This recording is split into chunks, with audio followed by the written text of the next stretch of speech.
नमस्कार, मैं श्रेया मिश्रा, एमवीएससी की छात्रा, आप सभी का आईवीआरआई पॉडकास्ट श्रृंखला में बहुत बहुत स्वागत करती हूँ। आज का हमारा विषय है पशुधन में पारंपरिक पशु चिकित्सा पद्धतियाँ, यानी कि पारंपरिक तौर से हम कैसे पशु रोगों का उपचार करें। इसी विषय में जानकारी प्रदान करने के लिए हैं आज हमारे साथ डॉक्टर अखिलेश सर। सर, आप पशु चिकित्सा वैज्ञानिक में वरिष्ठ वैज्ञानिक हैं तथा आपका इस फील्ड में बहुत ही उम्दा एक्सपीरियंस है। सर, आपका बहुत बहुत स्वागत। धन्यवाद श्रेया, मुझे बुलाने के लिए इस प्रोग्राम में। सर, संक्रामक रोगों से भिन्न ऐसे कौन से रोग हैं जो हमारे दुधारू पशु के उत्पादन को प्रभावित करते हैं?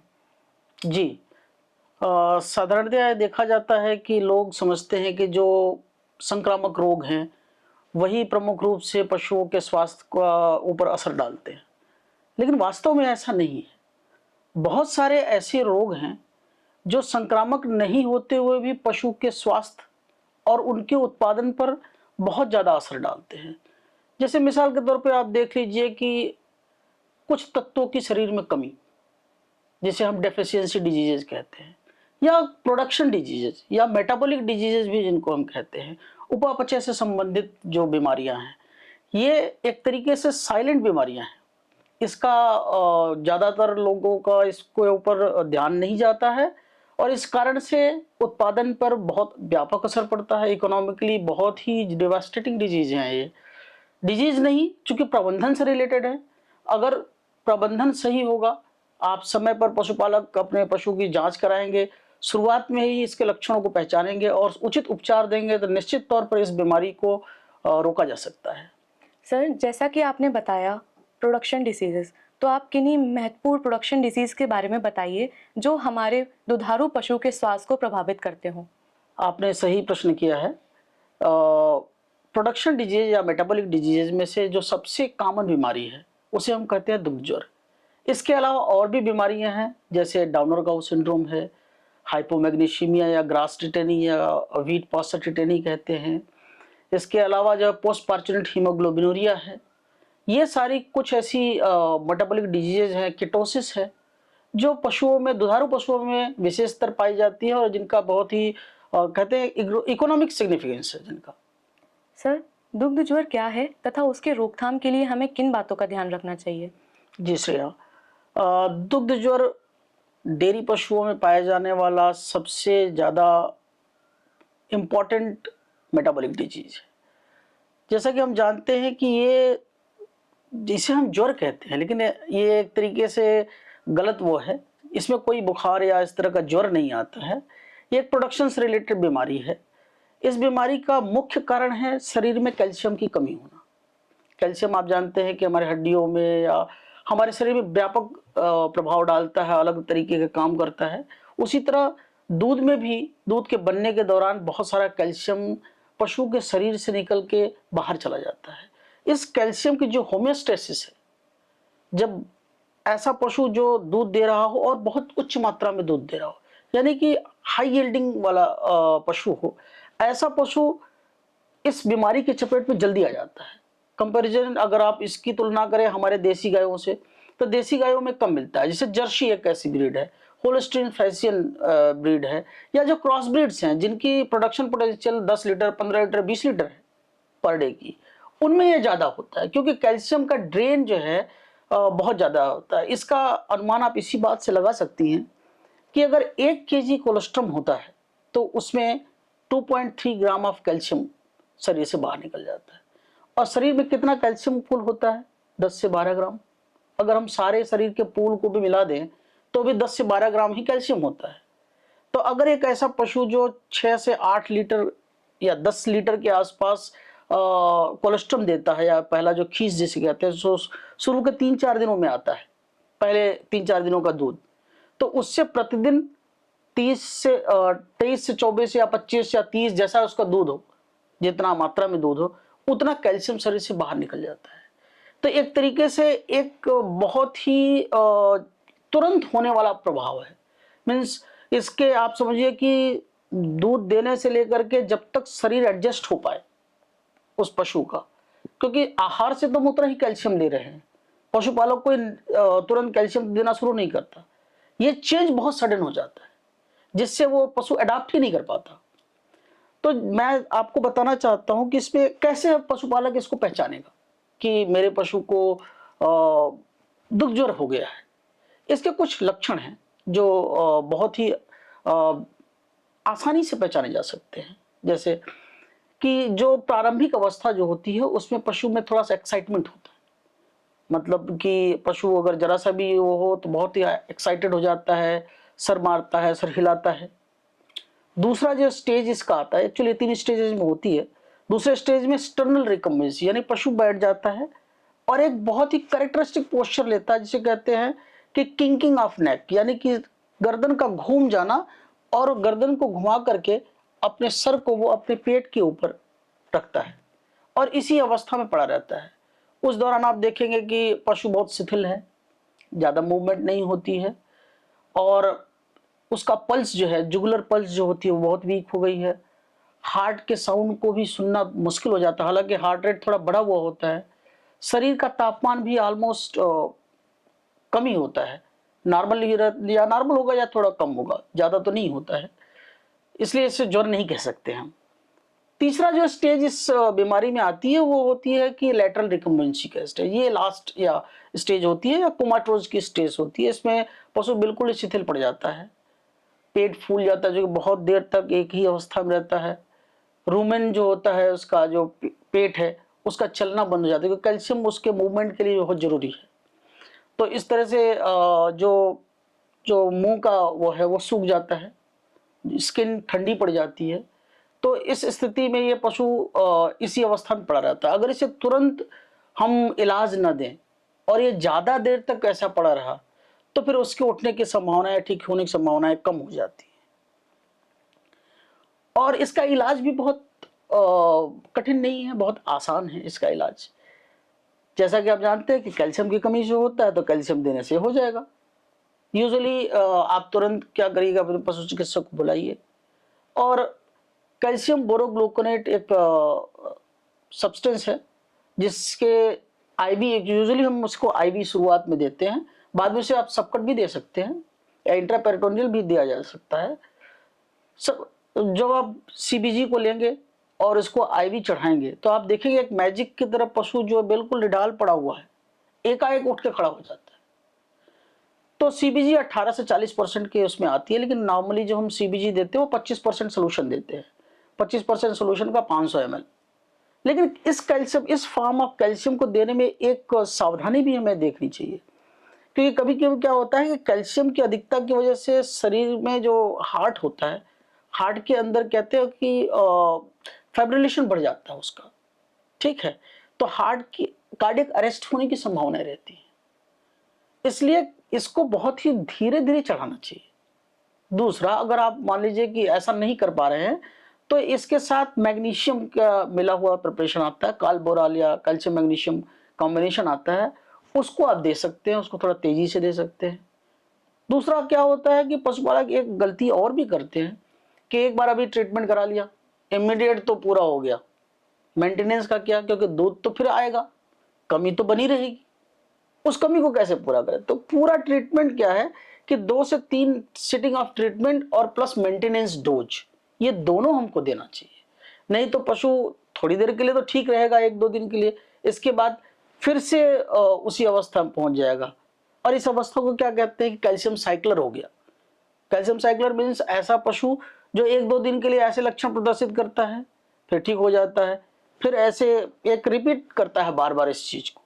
तो ऐसा ना हो, इसके लिए हमें इसका समुचित देखभाल करनी चाहिए।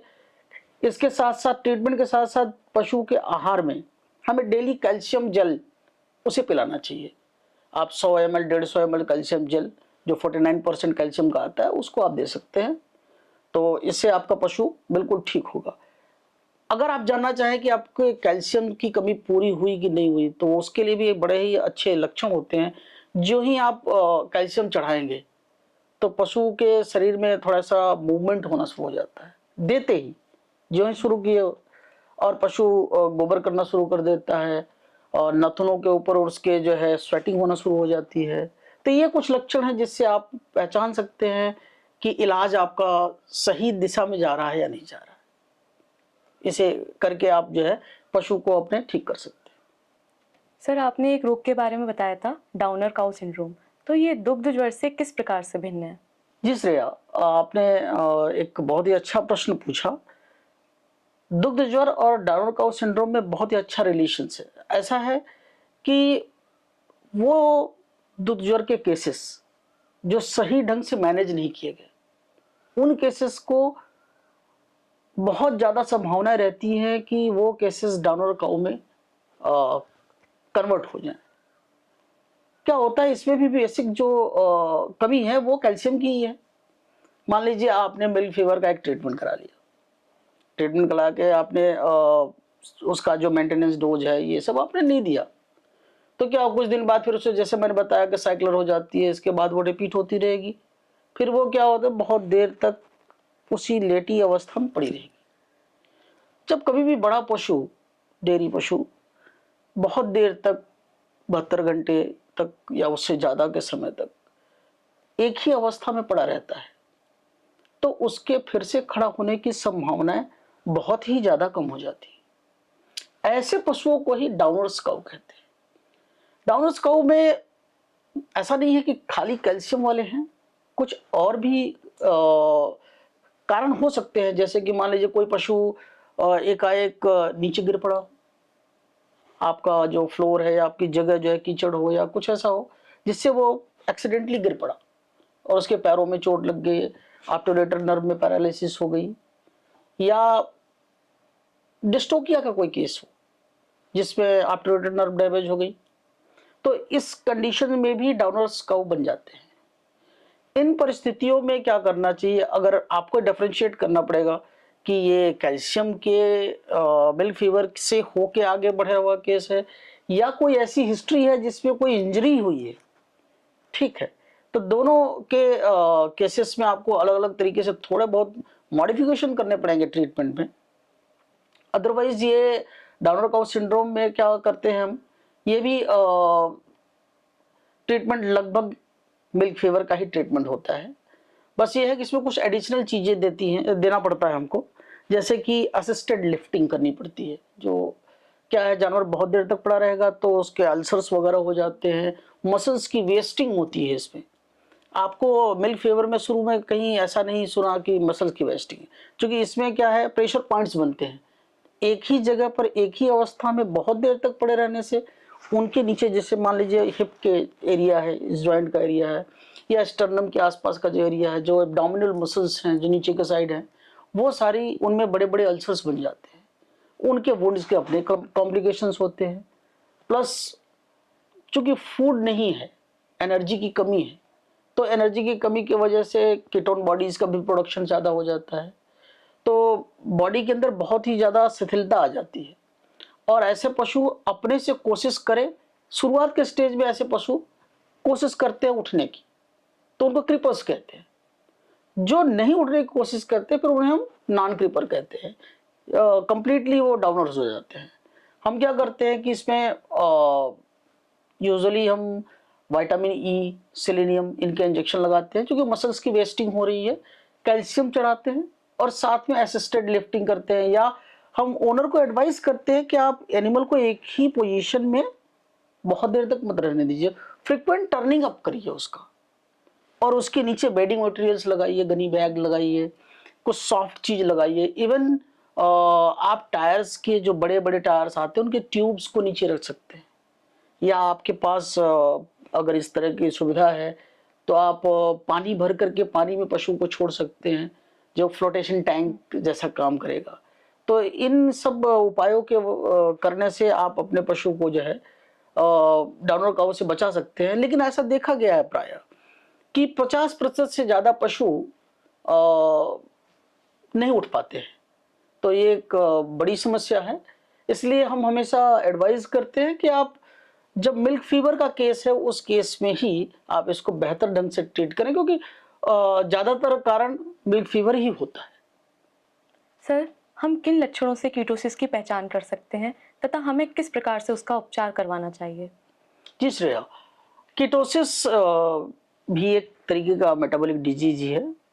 जैसे हमने अभी देखा कि या तो कैल्शियम से, मैग्नीशियम से और इस तरह के चीज़ों से, तत्वों के वजह से कमी से बीमारियां हो रही थी। ये एक तरीके का एनर्जी डेफिशिएंट स्टेट है। मीन्स ऐसे पशु जो अच्छे स्वास्थ्य के, जिनका बॉडी कंडीशन स्कोर भी बहुत अच्छा है, जो अच्छे खासे खाते पीते रहे, उनमें भी ये बीमारी हो सकती है। कीटोसिस एक तरीके के निगेटिव एनर्जी बैलेंस वाली बीमारी है।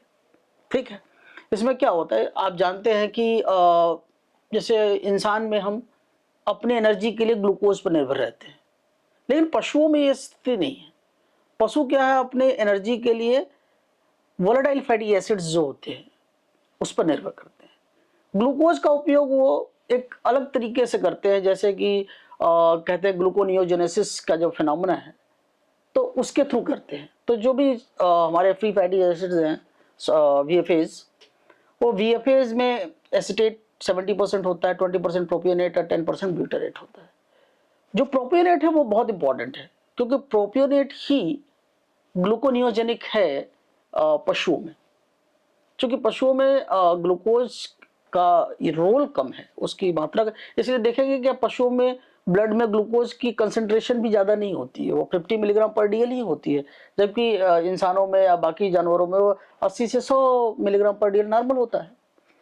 तो ऐसे पशुओं में क्या होता है कि जब कीटोसिस होती है, तो कीटोसिस, इसमें जो क्लासिफिकेशन अगर आप कीटोसिस की देखें तो इसको कई भागों में बांटा गया है। जैसे प्राइमरी कीटोसिस, प्राइमरी कीटोसिस का मतलब है कि ऐसा कीटोसिस जिसमें मुख्य कारण जो होता है कि गुड प्लेन ऑफ न्यूट्रिशन पे रहते हैं, अच्छा खाना पीना मिल रहा है, लेकिन किसी कारण से रूमेन में दिक्कत है, तो उसके वजह से एनर्जी नहीं बन पाती है। दूसरा है सेकेंडरी कीटोसिस, ऐसा कोई कारण जिससे कि पशु की भूख ही मर जाए या भूख न लगे उसको। जैसे आप जानते हैं कि बच्चे होने के बाद बहुत सारे ऐसी बीमारियां हैं, जैसे मेट्राइटिस हो गया, एंडोमेट्राइटिस, मास्टाइटिस हो गया, या फिर थनैला रोग जिसको कहते हैं, एबोमेसल डिस्प्लेसमेंट्स हैं। इन सारे कारणों के वजह से भी पशु का भूख लगना कम हो जाता है। या स्टारवेशन कीटोसिस, जिसमें आप अच्छा खाना नहीं दे रहे हो उसको, तो भी एनर्जी नहीं मिलेगी उसको। एलिमेंट्री कीटोसिस, जैसे आप जो भी साइलेज वगैरह जो फीड कर रहे हो, उसमें बिटारिक एसिड बहुत ज़्यादा है, बिटारिक एसिड कड़वा होता है, उसका स्मेल अच्छी नहीं होती है, टेस्ट अच्छा नहीं होता है, तो इस वजह से भी पशु नहीं खाता। प्लस ब्यूटारेट जो क्या होता है, ब्यूटारेट की खास बात है वो कीटोजेनिक है, तो कीटोन बॉडीज की मात्रा को शरीर में बढ़ा देता है। और भी कुछ सब्सटेंस है, जैसे कोबाल्ट की कमी, अगर स्पेसिफिकली कोबाल्ट की कमी है तो कोबाल्ट भी प्रोपियोनेट के यूटिलाइजेशन में दिक्कत करता है। जो प्रोपियोनेट का यूटिलाइजेशन होना चाहिए ग्लूकोनेजेनेसिस में, वो नहीं हो पाता है। ठीक है, तो इस वजह से भी ये समस्या होती है। प्लस उसमें कुछ हार्मोन्स भी हैं, जैसे इंसुलिन है, ग्लूकागॉन है, इनका भी बहुत रोल रहता है कि कीटोसिस के होने में। शुरुआत के स्टेज में जब मिल्क होता है, तो उस मिल्किंग स्टेज में क्या होता है, इंसुलिन ग्लूकागॉन का लेवल बहुत कम होता है, उनका रेशियो, जिस वजह से ये डिप्रेशन होता है कि एनर्जी का, ग्लूकोज कम होगा तो इंसुलिन भी कम आएगा, क्योंकि फूड भी कम आ रहा है। इसके अलावा आप पूछ रहे थे कि हम इसकी पहचान कैसे करें। पहचान देखिए, ये दो तरीके के फॉर्म में हो सकता है, या तो वेस्टिंग फॉर्म में होगा या नर्वस फॉर्म में। यानी पशु दो तरीके के लक्षण प्रदर्शित करता है। वेस्टिंग का मतलब है कि शरीर का बिल्कुल ही हाइड एंड बाउंड टाइप का हो जाना, या वुडी अपीयरेंस होना, या लकड़ी जैसा बिल्कुल दुबला पतला शरीर हो जाएगा, इस तरह की मसल वेस्टिंग होती है। नर्वस फॉर्म में सारे नर्वस साइंस होते हैं, लीकिंग करना, पाइका जैसा लक्षण हो जाता है, पशु सर्कलिंग करने लगता है, और अपने कोड को लीक करता है, बाकी चीज़ों को लीक करने लगता है। तो ये सारे नर्वस लक्षण उसके मिलते हैं। इसके अलावा लेबोरेटरी के आप पशु का खून, पशु का मूत्र या दूध, इन तीनों तरीकों से इसकी जांच कर सकते हैं। अब ये सुविधा ये भी है कि अगर मान लीजिए आपके पास लेबोरेटरी नहीं भी है, लेबोरेटरी फैसिलिटी नहीं भी है, तो इसके स्ट्रिप्स आते हैं। ठीक है, तो उन स्ट्रिप से यूरिन टेस्ट कर सकते हैं आप। यूरिन में अगर मान लीजिए कि उसमें कलर चेंज होता है, काउसाइड टेस्ट कहते हैं इसको, तो आसानी से जैसे पीएच पेपर स्ट्रिप में कलर चेंज होता है, वैसे ही कलर चेंज होता है, और कलर के हिसाब से आप बता सकते हैं कि कीटोन बॉडीज जो हों उनकी कंसंट्रेशन क्या है। अगर वो एक तय मात्रा से ऊपर हैं तो कलर चेंज के हिसाब से आप पहचान सकते हैं कि कितना कीटोन बॉडीज है, और ये डेफिनेटली बताएगा कि आपका पशु कीटोसिस से अफेक्टेड है या नहीं है। और अगर उपचार की बात करें तो जैसा हम जानते हैं कि एनर्जी डेफिशिएंसी है, तो एनर्जी डेफिशिएंसी के लिए आप 50% डेक्सट्रोज ले लीजिए 500 ml और उसको आईवी चढ़ाइए। इसके अलावा कुछ ग्लूकोज प्रिकर्सर्स भी होते हैं, जैसे प्रोपिलीन ग्लाइकॉल है, उसको दे सकते हैं। सोडियम प्रोपेनेट को भी प्रोफाइलेक्टिकली देते हैं कि 220 या 25 मिलीग्राम 25 ग्राम दे सकते हैं आप पहले 2 दिन, इसके बाद 110 ग्राम। इस तरीके से आप जो है अपने पशु को कीटोसिस से बचा सकते हैं। अंत में मैं पशुपालकों से यही निवेदन करता हूं कि जो भी प्रोडक्शन डिजीजेज हैं ये सभी प्रिवेंटेबल डिजीज हैं।